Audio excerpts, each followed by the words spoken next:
संसद के वर्तमान सत्र के दौरान दोनों सदनों के रिकॉर्ड संख्या में लगभग 150 विपक्षी सांसदों का निलंबन होना सरकार व विपक्ष के लिए भी कोई गुड वर्क व अच्छा कीर्तिमान नहीं है। इसके लिए कसूरवार कोई भी हो, किंतु संसदीय इतिहास के लिए ये घटना अति दुखद, दुर्भाग्यपूर्ण व लोगों के विश्वास को आघात पहुंचाने वाला है।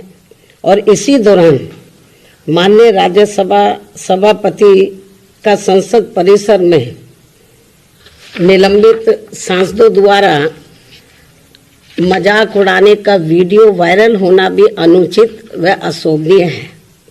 इस प्रकार से सरकार और विपक्ष के बीच जबरदस्त मतभेद, तनाव व टकराव वाली घटनाओं से देश के लोकतंत्र एवं संसदीय परंपराओं को शर्मसार होने से बचाना बहुत जरूरी है।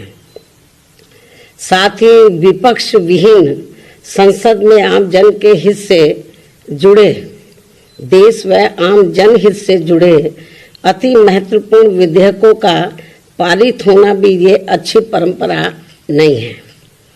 और यहाँ विश्व के सबसे बड़े लोकतंत्र तथा परम पूज्य बाबा साहब डॉक्टर भीमराव अंबेडकर द्वारा निर्मित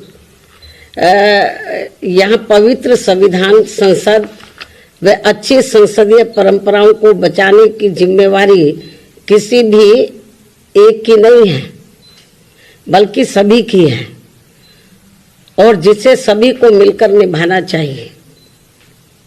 इतना ही नहीं, बल्कि अभी हाल ही में संसद की सुरक्षा में जो सेंध लगाई गई है, ये भी कोई ठीक नहीं है।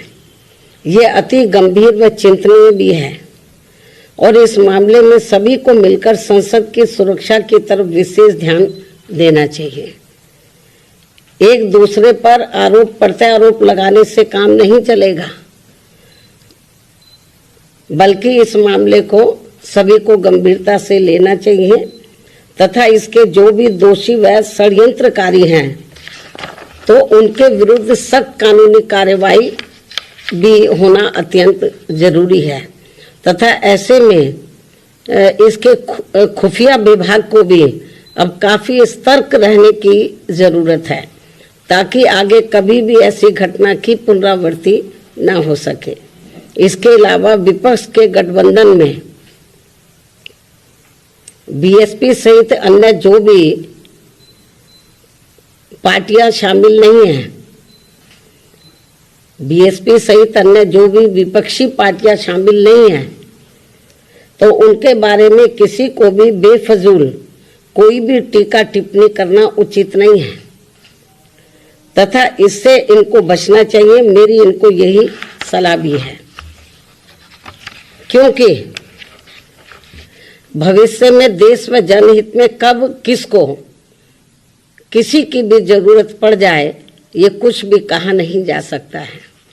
अर्थात फिर ऐसे लोगों को व पार्टियों को भी काफी शर्मिंदगी उठानी पड़े, ये ठीक नहीं है। और इस मामले में खासकर समाजवादी पार्टी इस बात का जीता जागता उदाहरण भी है।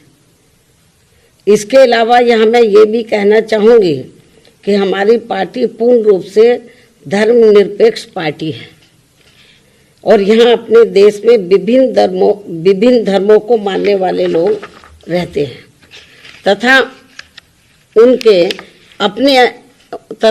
अपने अलग अलग से आस्था के अनेकों स्थल बने हैं,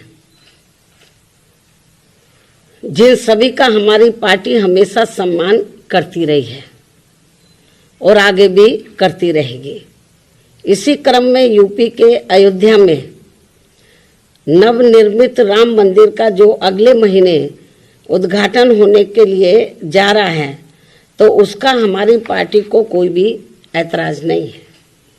और यहाँ अयोध्या में कोर्ट के आदेश पर सरकार द्वारा निर्धारित की गई जमीन पर जब भी मस्जिद का निर्माण होता है, तो तब उसके उद्घाटन का भी हमारी पार्टी कोई ऐतराज नहीं करेगी।